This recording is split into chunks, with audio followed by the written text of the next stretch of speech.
மதுரை மாநகராட்சியில வரி வசூல் பண்றதுல முறைகேடு நடந்திருக்குது அப்படின்னு சொல்லி எதிர்க்கட்சி தலைவர் எடப்பாடி பழனிசாமி பல குற்றச்சாட்டுகளை வச்சிருக்காரு. அவர் காலத்துல நடந்ததெல்லாம் சொன்னா நீங்க இன்னைக்கு சாயந்தரம் வரைக்கும் சொல்லுவேன்.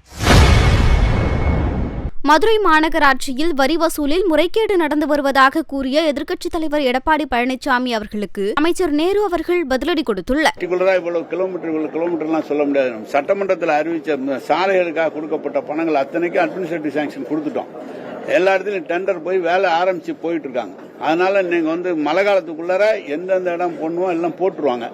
மலையில தண்ணி நிக்கிற இடம் மட்டும் வெட் மிக்ஸ் போட்டு அதுக்கப்புறம் ரோடு போடுவாங்க. குடி தண்ணீர் கொடுக்கறது பாதாள சாக்கடை திட்டம் போடுறதையும் அந்த இடத்துல ரோட வெட் மிக்ஸ் போட்டு மேடு பள்ளம் எல்லாம் பண்ணி முடிஞ்ச உடனே தான் போடுவாங்க ரோடு போடுவாங்க. சார், பள்ளிக்கரணை சாலை விரிவாக்கத்துக்கு 52 கோடி ஒதுக்குன்னு தான் சொல்லியிருந்தீங்க லாஸ்ட் டைம். இப்போ இன்னும் அது விரிவாக்கம் பண்ணாம இருக்கு. நாங்க எங்க டிபார்ட்மெண்ட்ல இல்ல, நமக்கு இல்ல, இந்த டிபார்ட்மெண்ட் நம்மளுது இல்ல,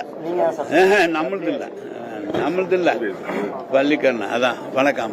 இந்த நகராட்சி நிர்வாகத்துறையில 2566 காலி பணியிடங்களுக்கு டிஎன்பிசி மூலமா ஆட்களை தேர்வு செய்யாம அண்ணா பல்கலை மூலமா தேர்வு செய்யறாரு. அன்புமணி குற்றச்சாட்டு முன்வச்சிருக்காரு. அவர் தாங்க அண்ணா பல்கலைக்கழகம் மூலமாக பரீட்சை வச்சு தேர்ந்தெடுக்கப்பட்டு அவர்களுக்கு பணியாணை வழங்கும் போது நீதிமன்றத்தில் போய் தடையாணை பெற்று அது கொடுக்க முடியாமல் இருந்து உச்சநீதிமன்றம் இப்ப எங்களுக்கு கொடுக்க சொல்லி தடையாணை வருகிற இன்னும் ஒரு 10 நாட்களுக்காக மாண்பு முதலமைச்சர் அவர்கள் 2566 பேருக்கு பணியாணை வழங்குவார். இதே மாதிரி டிஎன்பிஎஸ்சிலும் எடுத்திருக்கோம். பிராட் போர்டு மெட்ரோலாம் எவ்வளவு கேட்கறாங்களோ எங்களுக்கு கிட்டத்தட்ட 200-300 பேர் அவங்க கொடுத்திருக்காங்க. எங்களுடைய ஃபுல்ஃபில் பண்ண முடியல, அதனாலதான் இதை எடுத்திருக்கிறோம்.